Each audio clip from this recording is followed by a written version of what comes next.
மாண்புமிகு பேரவைத் தலைவர் அவர்களே, 2 நாட்களுக்கு முன்னால் இந்து அறநிலையத்துறையிலே ஒரு அறங்காவலர் நியமிக்கப்படுகிறார் ஒரு திருக்கோயிலுக்கு. அவருடைய பெயர் நர்கிஸ் கான். நர்கிஸ் கான் என்கிற பெயர் கொண்ட இந்து, இஸ்லாமிய பெயர் தான். இஸ்லாமிய பெயர் கொண்ட இந்து வந்ததையே ஏற்காதவர்கள் பாஜகவினர்.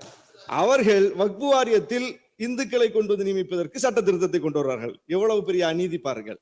முஸ்லிம் பெண்களை கொண்டு வருவதற்கு நாங்கள் சட்டத்தை திருத்துகிறோம் என்று சொல்கிறார்கள். தமிழ்நாடு வக்பு வாரியத்தில் ஏற்கனவே 2 முஸ்லிம் உறுப்பினர்கள், பெண்கள் உறுப்பினர்கள் இருக்கிறார்கள். முதன்மை செயல் அலுவலராகவே பெண்கள் இருந்திருக்கிறார்கள் இங்க தமிழ்நாட்டுல. அது போல அமைச்சராகவும் தமிழ்நாட்டில் பெண் இருந்திருக்காங்க வக்பு வாரியத்திற்கு, வக்புக்கு. அந்த அளவுக்கு ஒரு செழுமையான சட்டம் ஏற்கனவே இருக்கும் போது அதை திருத்த வேண்டிய அவசியமே இல்லை.